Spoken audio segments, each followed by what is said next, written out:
Good morning, everybody. This is Fuzz from the forums. I'm back here with Bytemaster to have an open developer hangout. Do you want to go ahead and start updating us on the progress this week, Dan? Yeah, this has been a great week of progress for BitShares and BitShares X, primarily focused on the market functionality that we discussed last week. We did 2 dry runs that were relatively short-lived because they found bugs very quickly in the market code. But the good news is that we believe we have resolved most of those issues for basic markets, and the bit assets, we've made some significant enhancements that will make them a lot more robust going forward. I'd like to thank the various members on the forum who contributed their ideas in helping to implement the bit assets. So effectively, where we are on bit assets, the core feature of OS X is the market matching algorithm works fine.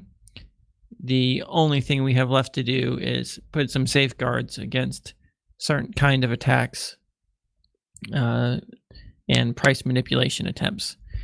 Fortunately, with delegated proof of stake, we have new options at our disposal that we did not have when I originally designed BitShares X, including the ability for delegates to basically put safety rails on either side of the price so that you do not have trading that's occurring outside of a reasonable range. So that's going to make the bit assets stronger than ever, safer than ever, and we just have to implement those features, and we'll have a fully functional BitShares X with BitUSD in relatively short order.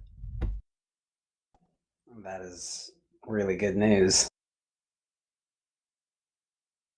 So you said something about putting in something where the delegates can essentially, is this like a delegates are a vote? Like they all vote on what this is going to be, or I'm assuming now let me go ahead and describe the problem a little bit so I can give everyone a better appreciation for the benefits of what we have and what the actual solution is. So with bid assets, you have shorts and longs. They bid against each other and reach a market price. And if the price moves too far, then margin's called and positions are covered, and everyone maintains the purchasing power. The challenge we have is that an attacker who can gain control of the market when the depth isn't very deep has the ability to buy up all the asks and then match a short against themselves at an unreasonable price, at which point in time they have basically hijacked the price and it no longer will track and the market will be frozen. That's primarily caused by an attacker with a large stake that just wants to destroy the system. There is no profit in it for them. But of course, there are people out there who just like to watch things burn.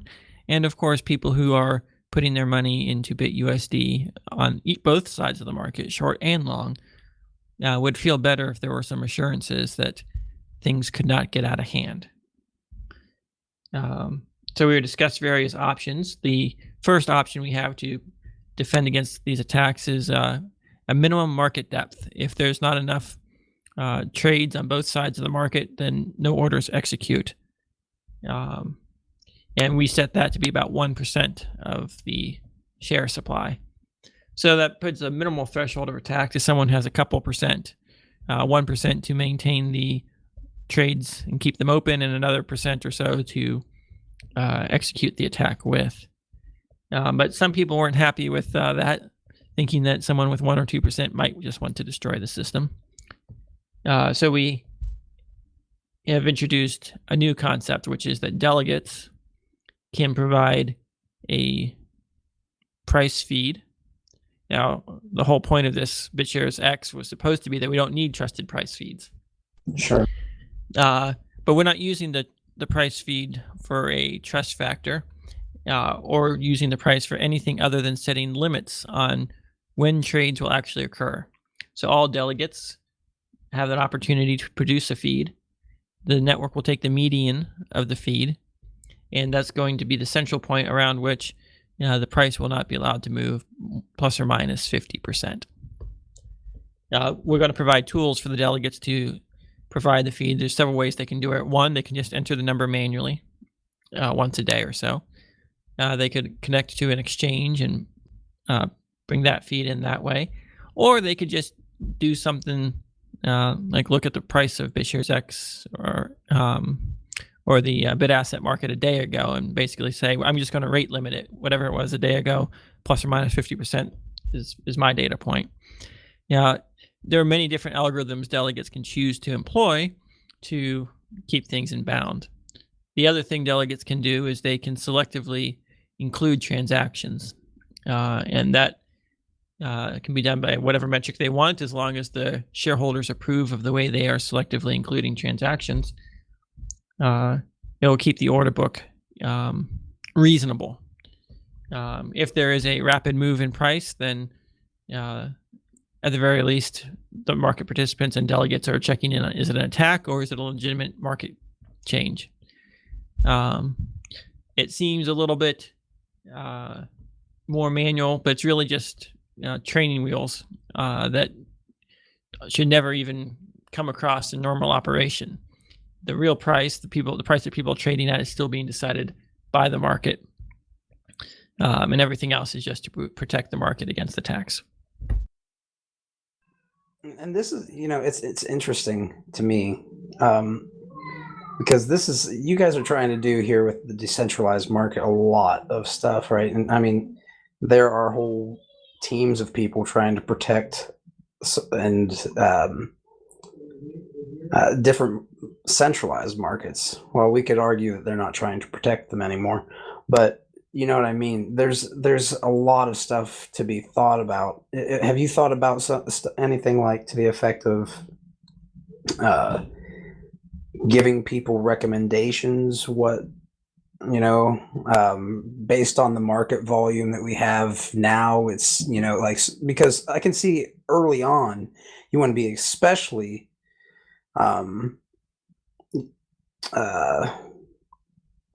you want to take it into special consideration, keeping it safe from the market from being destroyed. And then as the volume creeps up, it's going to become more and more robust, right? So I'm assuming that people won't have to set those limits as much. Where do you come in on that? Once this thing is multiple billions, like Bitcoin market size or higher,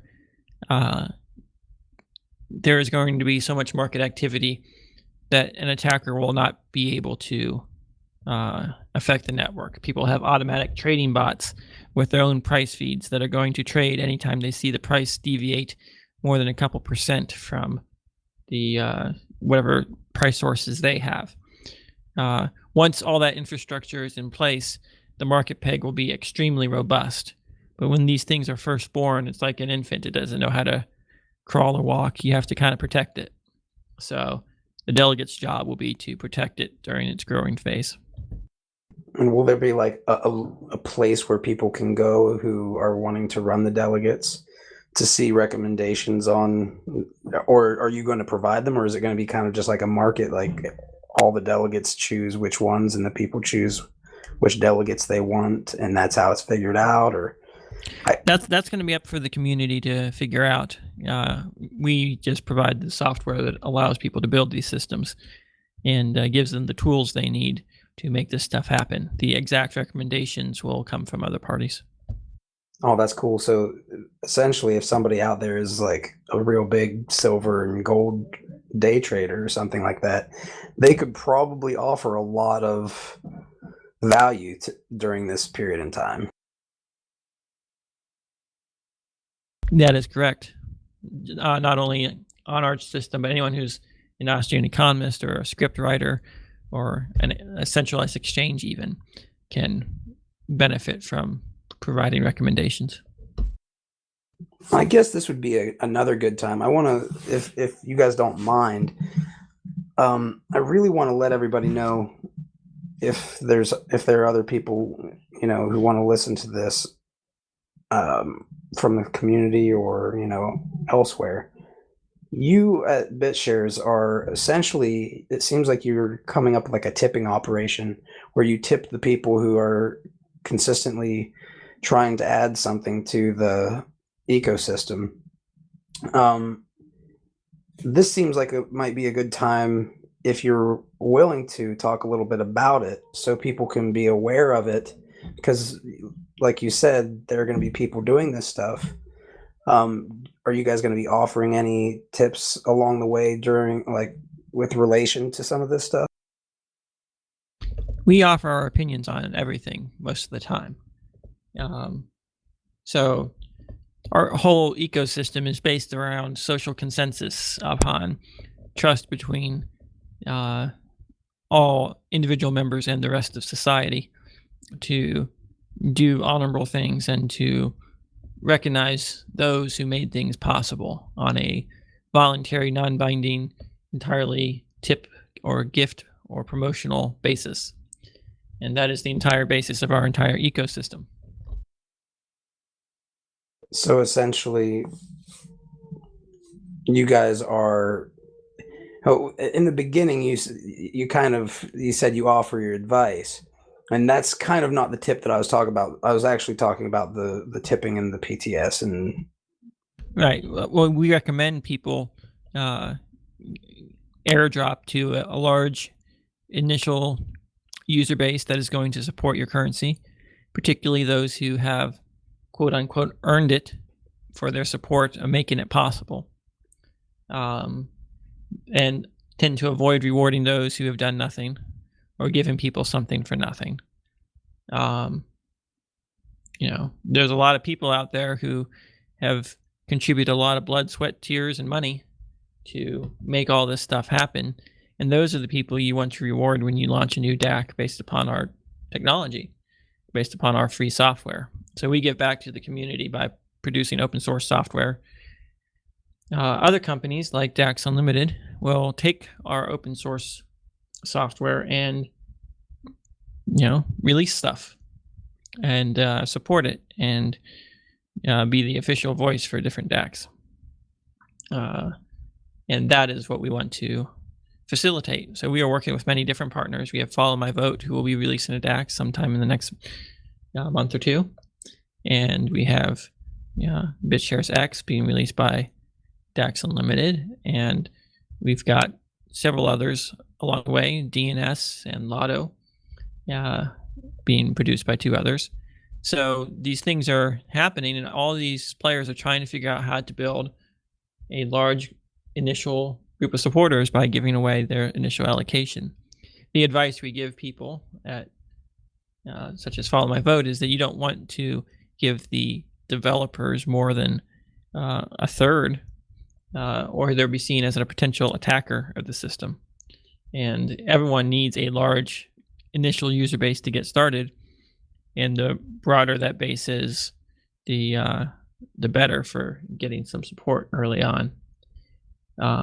That said, we also give advice for giving stuff away to anyone who's willing to sign up and express interest, versus just giving it to everyone blindly. Yeah, it's nice to me. I know I've received some of them, and I know for what this Beyond Bitcoin thing has done, we've had a lot of people who've been helping me along the way, because, well, let's just face it, with a baby who's like 4 months old, he's like pretty hardcore. He requires a lot. So I really couldn't have done any of the stuff that we're doing right now without all the people that we have. So you guys have given me the ability to actually pay them, or whoever's tipped me. I don't know if it was you guys or some random person from the forums, but I'll thank them right now. And I'll always say that whatever I get paid, I'll give out to the people who are helping me. This isn't actually this was actually, Beyond Bitcoin was actually built for all you guys. I'm hoping that we can get everybody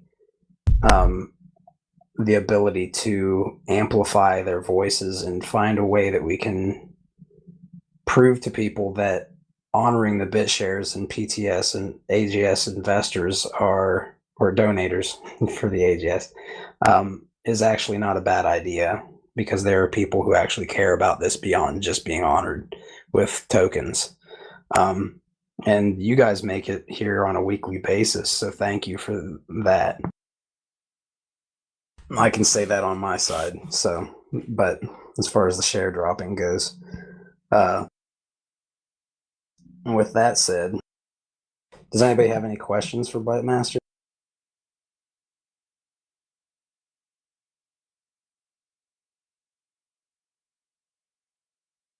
I would like to point out that we achieved a major milestone this week.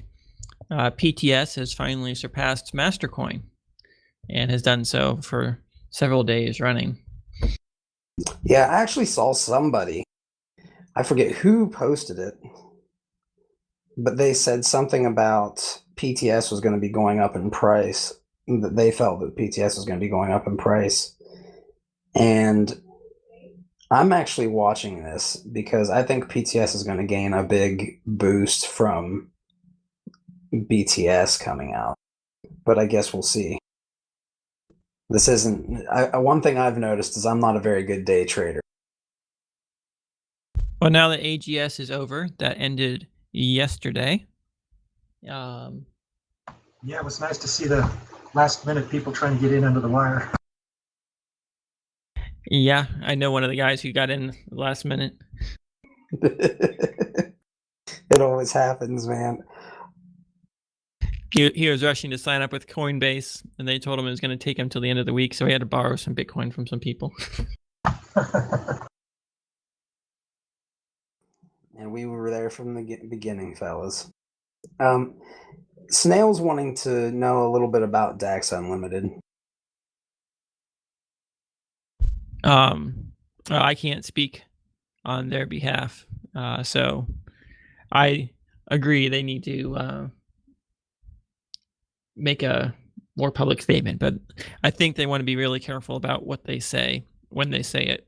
And you know, it's a tricky scenario to launch a DAC.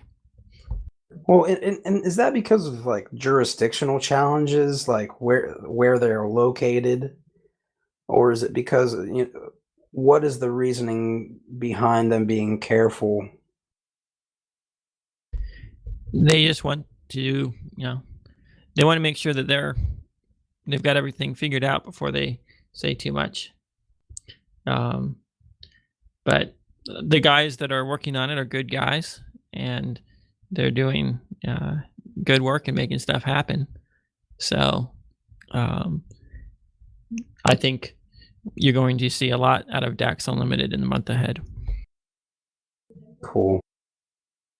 Did you see what Clout said? He says here he's interested to see if PTS is going to get the DPOS upgrade or DPOS.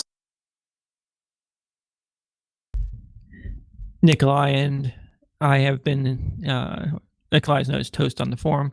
I've been discussing that quite a bit. There's a difference of opinion there. TestZ is the one who maintains and runs PTS. It's ultimately up to him as far as I'm concerned.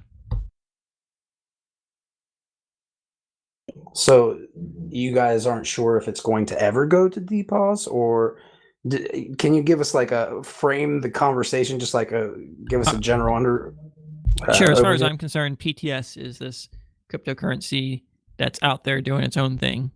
It has a social consensus around it, and but it's entirely mined into existence. It's not tied to us in any way other than the fact that we recommend that people honor PTS in our future DACs.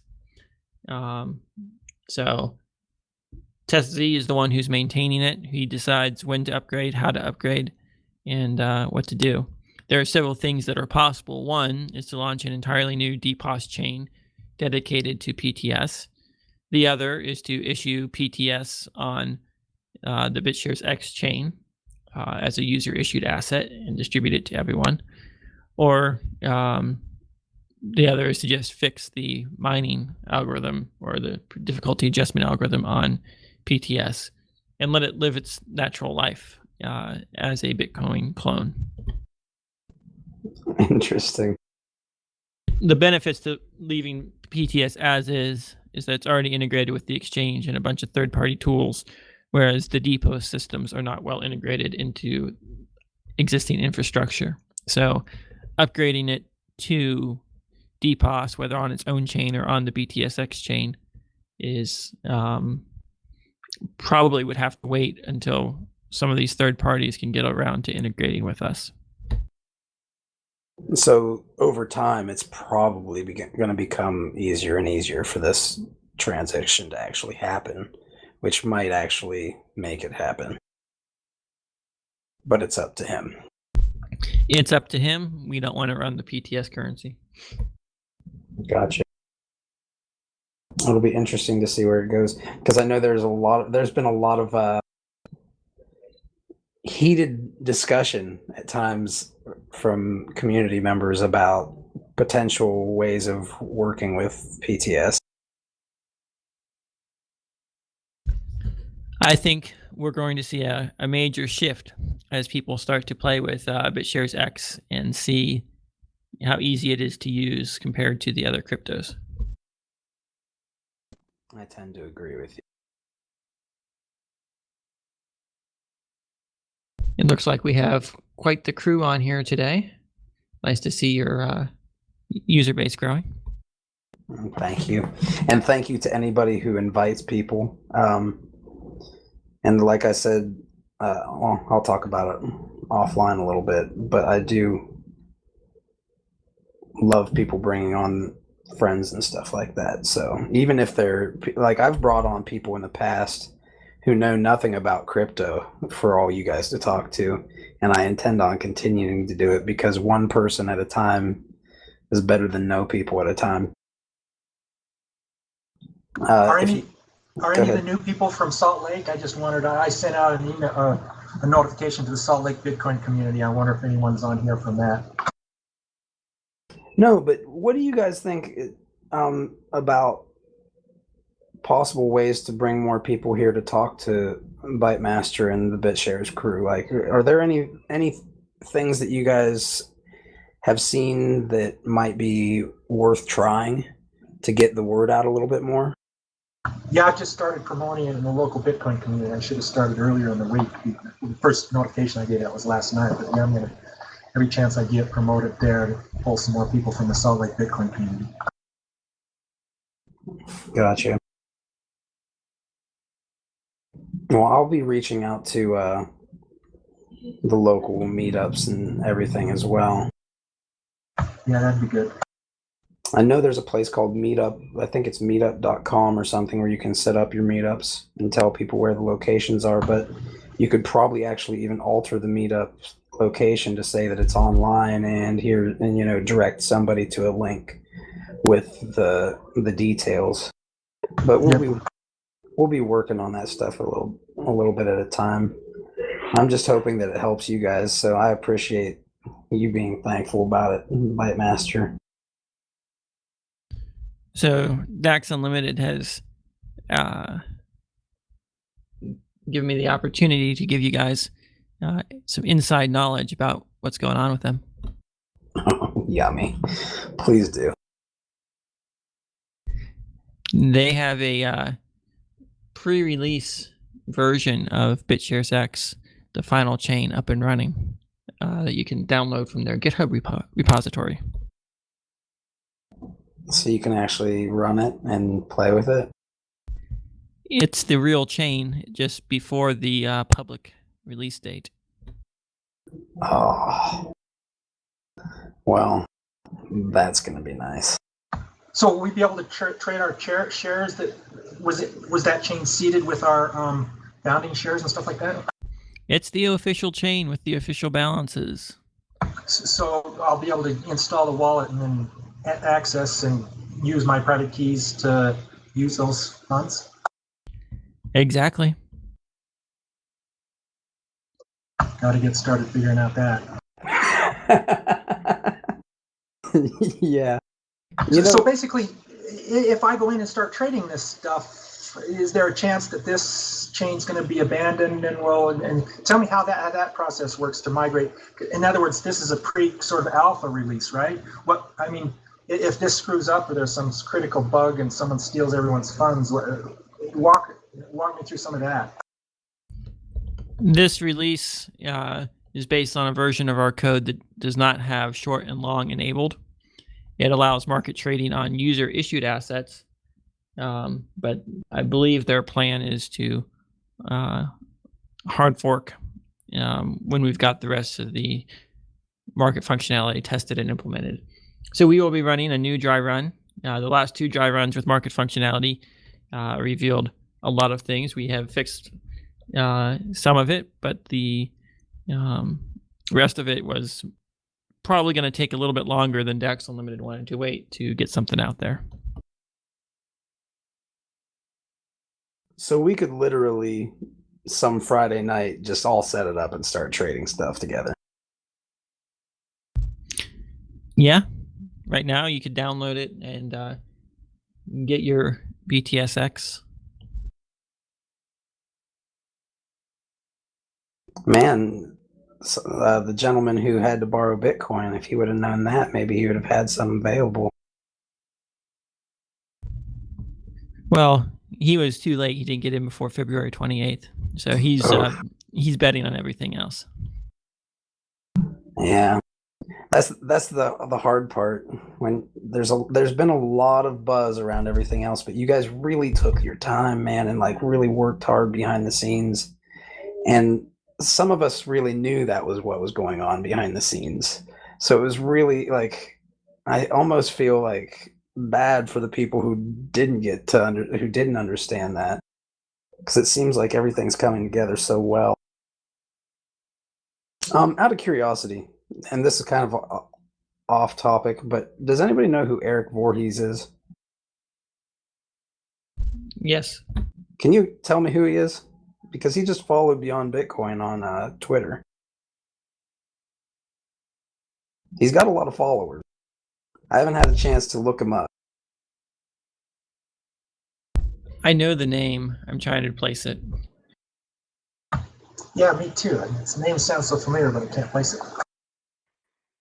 I think he's a big holder of Bitcoin, right? Here we go. Eric Voorhees is an American startup founder. He is a founder of a Bitcoin company, Coinapult, works as a director of marketing at BitInstant, and was founder and partial owner of the Bitcoin gambling website Satoshi Dice. There we go. Wow. So I guess it's not Bitcoin Jesus. I thought because you know who he is, right? What's his name? I have no clue. I've heard the name, but I didn't think it was actually attached to a real human being. Yeah, someone sounds pretty close to what you described Voorhees as being. Let's see. There were some other stuff here on the forums that I was looking at. Storj. Could we talk a little bit about Storj? Because there was a pretty good thread on the forums regarding that. Storj storage is a decentralized hosting system designed to allow people to make their personal computer bandwidth storage available to other people on the internet and to make money by providing those services.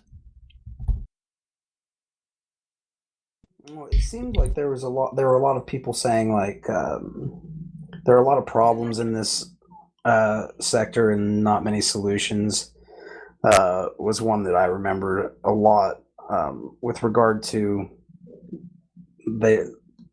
essentially it came down to decentralization wasn't always the best. That's how I read it. And I was wondering, because there have been times that you've talked about that in the past, like using open transactions and other things along with centralized type of stuff.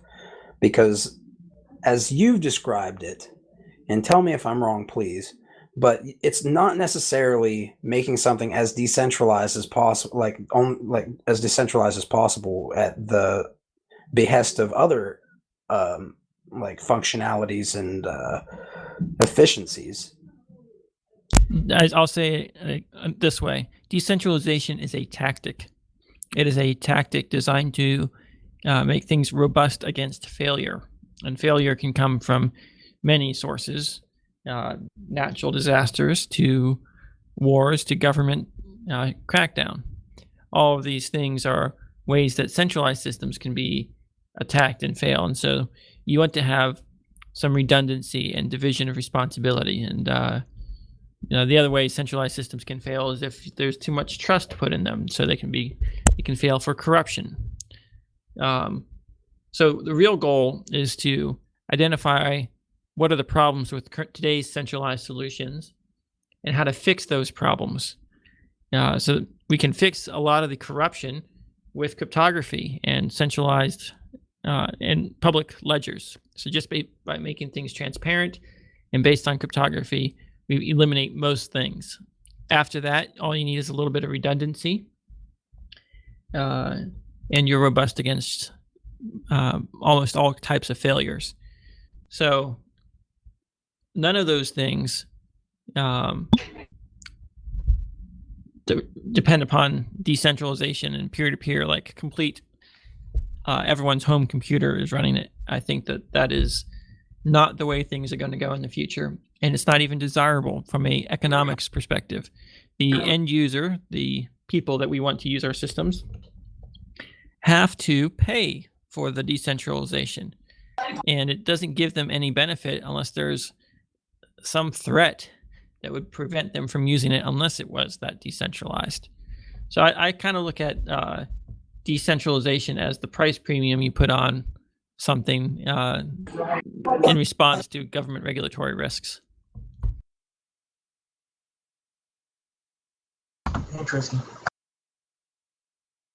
Well, and it brings up a good point, because we've had a lot of these conversations about decentralization, and it's something that's worth revisiting on a regular basis, especially with regard to like the blockchain technology, since it's literally not understood by the majority of people out there. And it's so, if we're talking about this stuff on a regular basis, even if it feels like we're beating a dead horse, the chances of somebody running across it and actually being able to understand a little bit is better. Because there have been times that you've also mentioned things like the centralization of the internet, the centralized control of essentially like Infrastructure. Yeah, the infrastructure hubs, right? And I've been looking into mesh networks and all these things. Do you ever look at stuff like that and like think these solutions are coming too, and how this is gonna all come together? I think I said it last week, but ultimately, decentralization is a stopgap measure until the centralized problems, those authorities and that are basically attacking competition, preventing people from entering the market through regulations or whatnot. Those are the ones that are preventing centralized systems from working as they should. So I think that decentralization is just going to be temporary. It's very expensive. We've had an entire thread on the forum that's identified the fact that it doesn't matter whether you're Next or PeerCoin or BitShares, you're going to have a hard time getting 100 real nodes validating things from independent parties without your transaction fees going through the roof. There's a certain amount of cost, a fixed cost per node of bandwidth, electricity, CPU power, disk storage, and all that needs to be covered with transaction fees. And as we've seen, the only way that you can earn transaction fees in the other proof of stake systems is to hold a large stake. If you look at Next, they've got $8,000 a month in transaction fees. Well, if you're going to run a VPS node, a virtual private server that's running Next to try to forge for you, you can only support 160 people. doing that. And that assumes they all have an equal percentage of the share supply. But if they don't, you're going to support. Yeah, they don't. Next is got a very uneven distribution of coins, and all of these systems do. What you end up having is the only people that are able to do it profitably is some number that's less than 100, and there's nothing you can do to increase that without increasing fees to cover the cost of paying more people to do the same job. So you feel like this decentralization type of movement is actually going to eventually change the seats of power in such a way that evolution of the technology that needs to happen and has probably to a large extent been held back from occurring is going to pretty much it's going to grow naturally. Yeah, we're going to have a little burst of decentralization just long enough to break the stranglehold of the centralized parties. The laws are going to change. They're going to have less power, and eventually we're going to have more open generic services. Web hosting is going to be completely generic and content neutral. You're going to pay for your bandwidth, pay for your storage, and there's going to be very little you can do to prevent file sharing or information propagation. Information is going to be free, widely available, high speed, but it's not going to be from thousands of millions of users sharing it from their home computers. That's only a temporary measure because that's too expensive to do, and it's lower performance. If you've ever tried to download a movie with BitTorrent or download the same movie from iTunes, you get a faster experience with iTunes because they've got dedicated servers replicated around the world, designed to meet your needs, and they have a revenue source that supports it.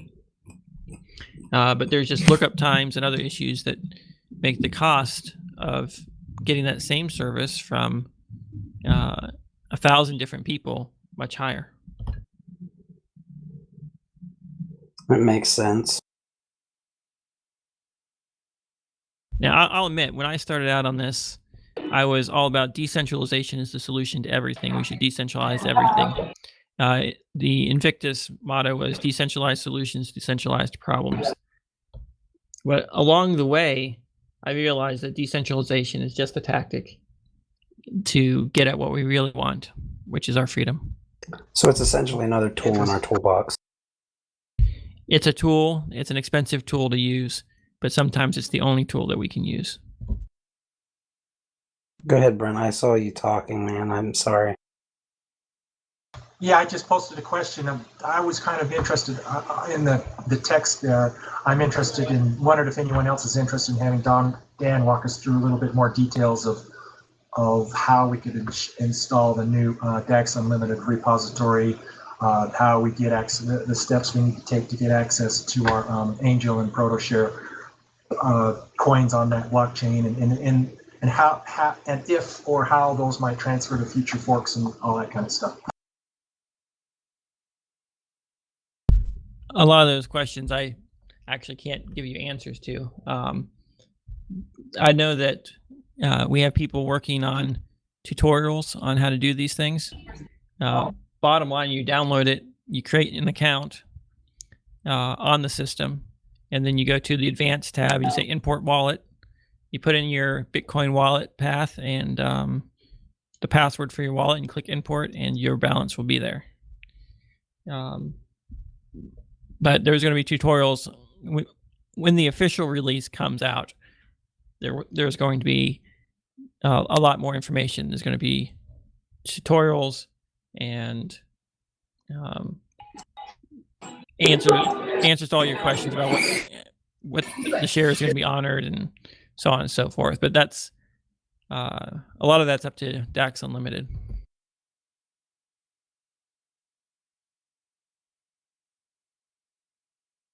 So can you talk about,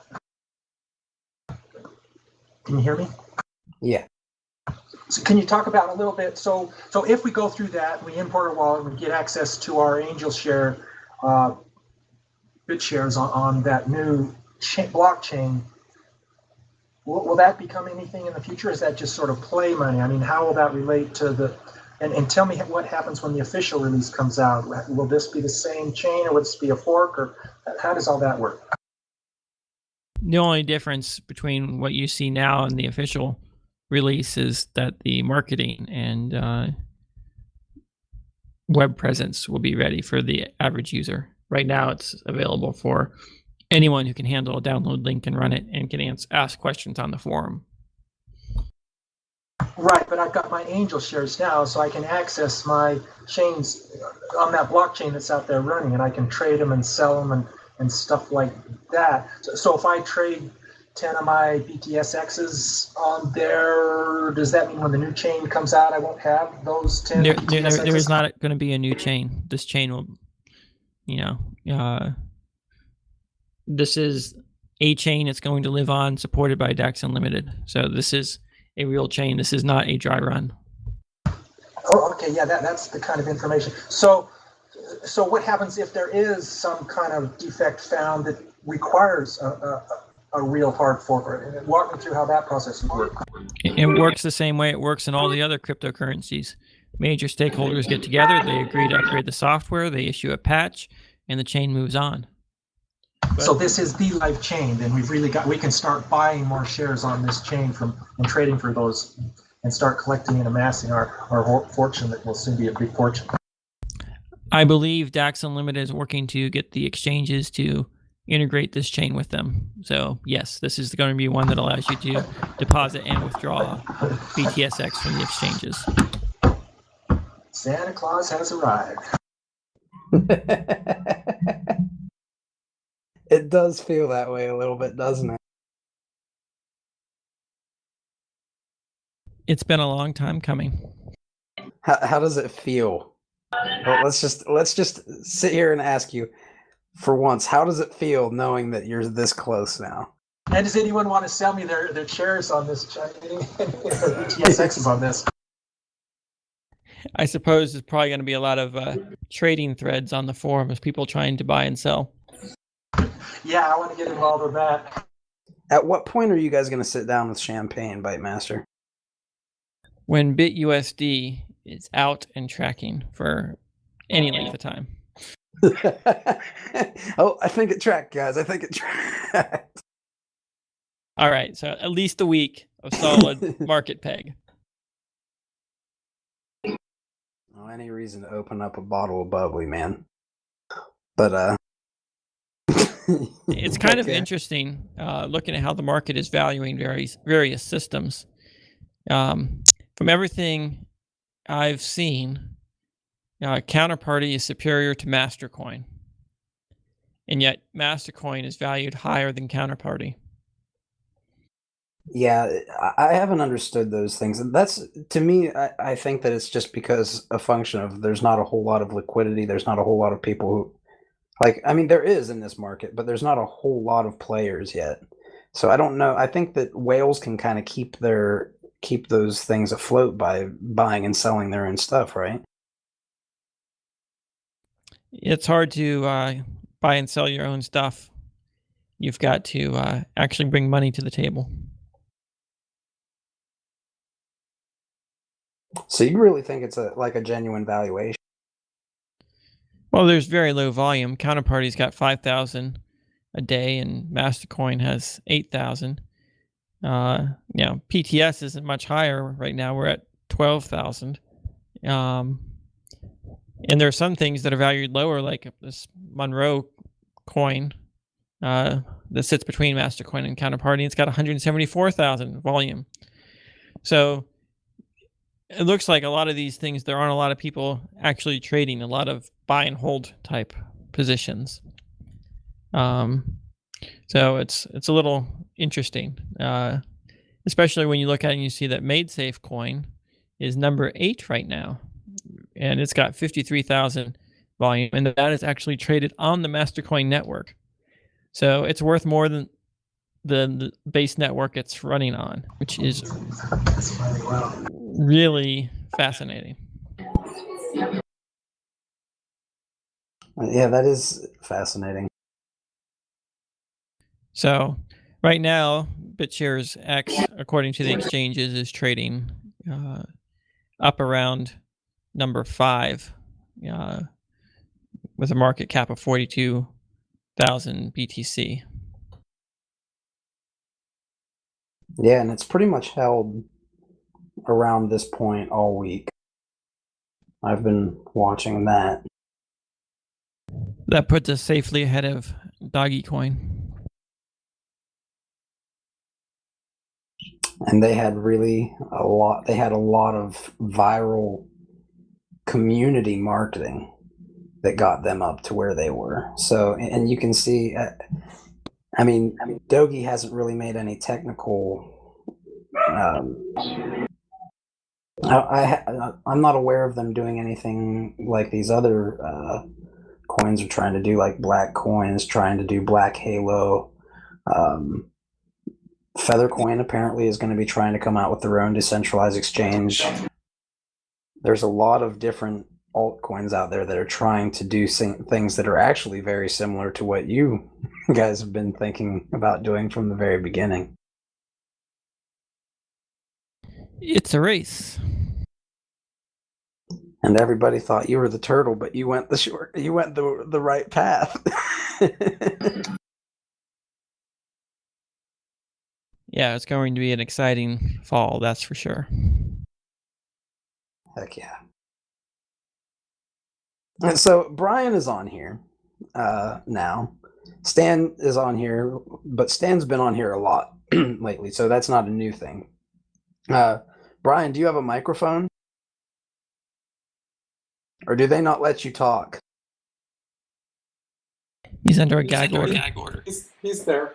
Give him a chance. Brian. Probably has his feet up on the desk, falling asleep. Well, he's been typing. That's why I wondered if he had a mic or if Bytemaster was saying, no, you're under a gag order, like he said. He's trying to figure it out. Hold on.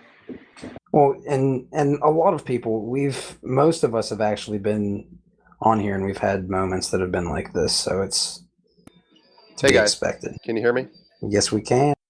How's it going?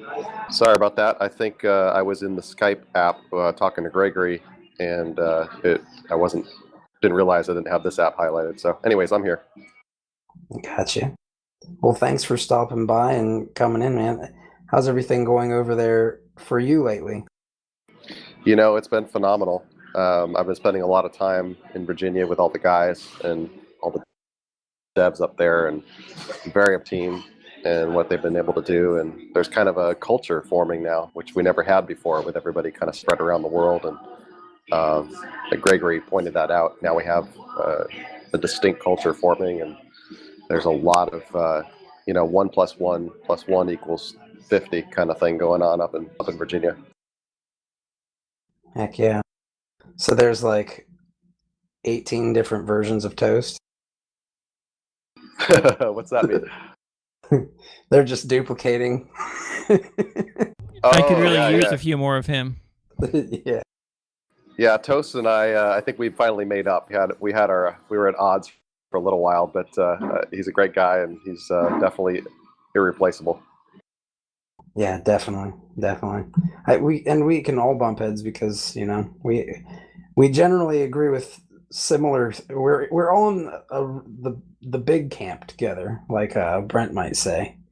Yep.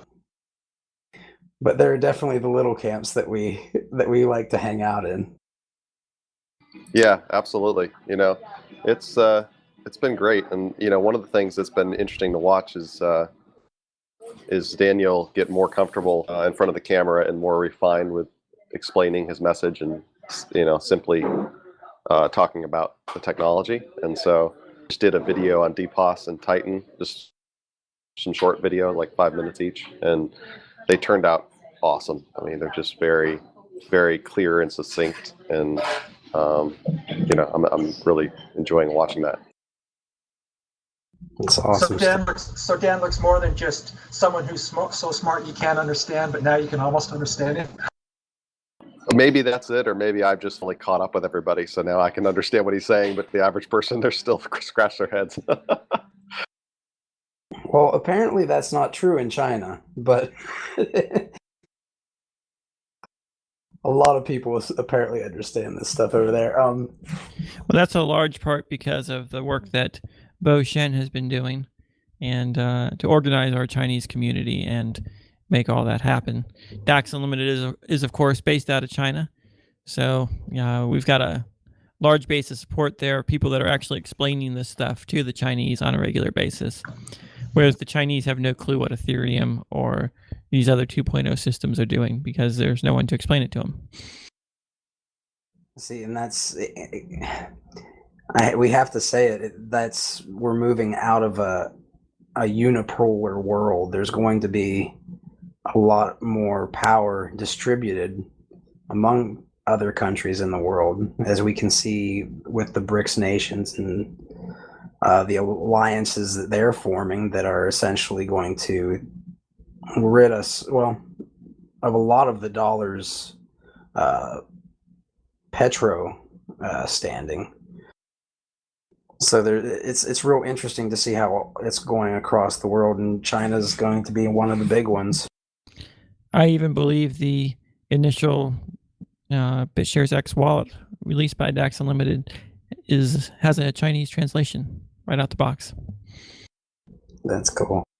Now, if you guys don't mind me bringing this up here, Brian was saying that you guys were needing, you wish that you guys had more people like Toast and the rest of the crew.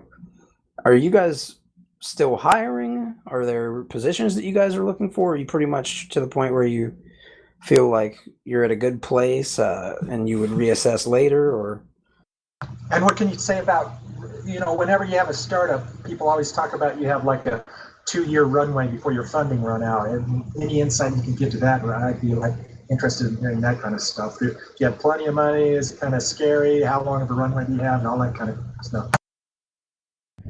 Well, our runway fluctuates on a daily basis with the Bitcoin price, but right now we are looking at a year runway. At current funding levels and current employment, and is that with zero growth? Correct. Assuming BitShares X comes out and has market value we expect, then our runway is indefinite. We got plenty of room to grow. Yeah. So the question is, does BitShares X grow faster than we spend the funds on developers? I think there's a good chance it will. Sweet. So, out of curiosity, then, have you guys diversified from your Bitcoin at all, or do you hold it pretty much as Bitcoin and pretty much just pay in crypto? We pretty much keep it in Bitcoin to maintain transparency.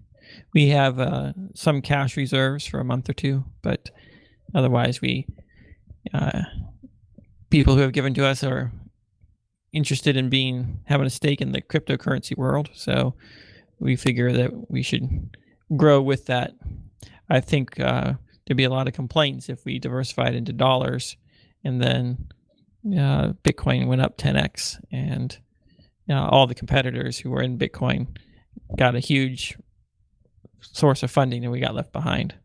So we kind of see we live or die on the industry. So we are invested in it, and everyone who's supports us is also basically invested in the industry itself. Right, but I've sold all my Bitcoins precisely because you guys exist. So I bet your Bitcoin would be a lot more valuable if it wasn't for you guys. Oh, that's saying something big there. I think Bitcoin is currently struggling on its own with the centralization it's had recently. So it's going to be, I think Bitcoin's going to hold right where it is right now for a while. There's a lot of forces keeping it down and growth keeping it up. So it's really hard to say which way it's going to go.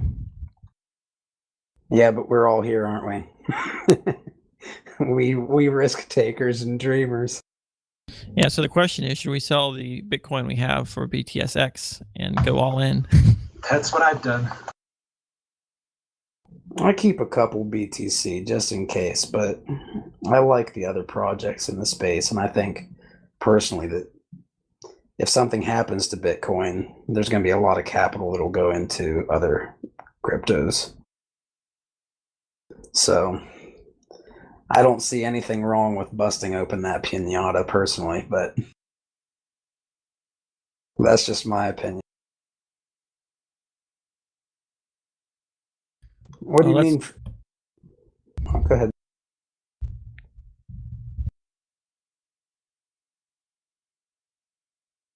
What do you mean $4, Jabba Jabba?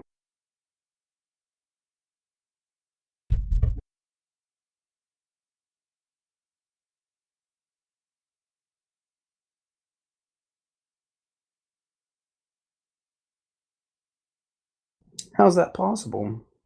They have 2 billion of them, correct? Oh, wow. Well, I'll put that on my wall next to my other list of dreams. What's he saying here?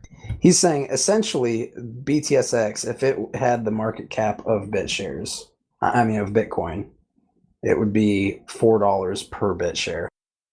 Oh, That will make me very happy. Well, this, have you guys? I know Bytemaster. You're familiar with. You're interested in very similar things with regard to I'm sure you're aware of the Great Depression and gold and silver and all that stuff. Have any of you guys considered if we were in a new version of a newer age version of the Great Depression, which is essentially what we are in right now, and the banks are just printing money like crazy to keep everything under wraps, and there are a lot of people who are feeling pretty negative about that.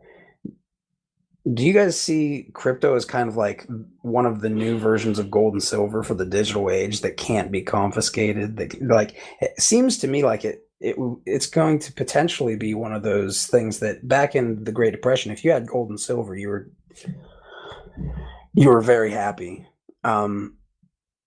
Whereas other people were, burning fiat currency to stay warm.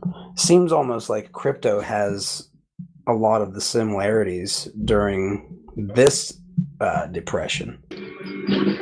This is one of the things that I've been talking to a lot of my friends about. I'm a kind of a precious metals guy, and I really think that there's a financial reckoning coming soon with fiat currencies. And so I think that if there is ever a panic, not only are people going to rush to hard assets, like gold and silver, they're also going to rush into crypto in more in a way than they even are now. Right now, there's no panic, so people are just doing this speculatively. But I think that, there could be a huge run up, not just at Bitcoin, but really anything in this space. The only question is, could the technology handle if that were to happen? A mass entrance of a lot of different people that are trying to get out of fiat currencies and into something different. That's a good question. Bytemaster, do you ever consider these things? Have you ever thought about this stuff? I think about it all the time. Is Brian right? Is it a genuine concern? Will the technology be able to handle it, or do you think that delegates are going to be able to handle that type of stuff? What are we looking at as far as volume? If even 1% of the world currency markets go into, say, BitShares. Think back to 2008 during the banking crisis. There wasn't really an option back then for crypto, and now what would happen if that day comes again, where people are not sure if the banks are going to survive? And I think that was just a kind of an early warning, early tremor, for something that could happen again. So if that does happen, would people suddenly rush in? And I don't know if they could handle it, to be honest, the technology. I don't know what you guys think. But. Well, I know I heard something about Lehman Brothers was like it was like $600 million bank, and it falling essentially was what started all of this. And they're saying that now the banks like JP Morgan are so much larger than they were before. So I often wonder if... Hey guys, I'm going to have to go to get on another call. So if there's anything else to wrap it up, you can continue chatting with everyone else. But I just want to say bye. Thanks, Thanks, Dan. Bytemaster. Thanks, Dan. Thanks, Dan. Later. So, you're a precious metals guy. You've always been interested in precious metals and stuff like that. So, I mean, like, are you familiar with Chris Dwayne or any of those guys? I haven't always been a precious metals guy. I've always been into coins since I was a kid. I collected coins, but I always thought precious metals were kind of silly until I ran into some kind of high net worth individuals that were throwing a lot of money into metals a few years ago. And I couldn't, I was kind of dragged in slowly, and they kept, presenting me with a lot of interesting information. And finally I was like, wow, okay, maybe these guys are right. And, they're spending tremendous amounts of money in gold and silver just getting ready. Have you ever considered or have you guys talked about ways that we could potentially bring in people like, say, Mike Maloney and Chris Dwayne and these guys who are really trying to, because for me it was a process. I first had to understand the value of money before I could understand why crypto was valuable. So it was almost like a baby step thing. Like I had to take a step up this step, and then I had to take a step up the next step to get to where I understand the consequences. Yeah. So to me, I see us as right now in a place where for mass adoption, that's one of the big things would be getting in with people who understand that stuff. Of course, China and all these other countries seem like they really innately understand it. And I think it's partially because their governments have been trying to push it. Because if they see a collapse of a dollar or something like that, it's going to be very helpful to have their citizens all sitting on a nest egg of gold and silver. Well, yeah, China's buying a ton of gold right now. Their gold orders are, quadrupled or so over the last 5 to 10 years. Yeah, and essentially, I to my knowledge, it's all the BRICS nations. Oh, go ahead, Wild. Sorry. Sorry about that. You're fine. Mike Maloney's an interesting guy because, I follow a lot of his videos. And a year ago, somebody asked him about Bitcoin. He's like, I don't really know about that. And now he's got videos out saying he absolutely supports, what's happening in this industry. And he believes it has potential because he said, look, I support anything that's an alternative to fiat. And it could be an alternative. So, but he thinks ultimately that there is only one investment that has no third-party counter risk, and that's precious metals. Because when you have it, you have it. There's nothing short of somebody coming and taking it from you by force that anybody could do to make it worth nothing. Yeah. So it's even more resilient than, let's say, like a Bitcoin type of network, because it exists in the physical world and not in the digital world. So Bitcoin almost mimics the properties of gold in a lot of ways because of that.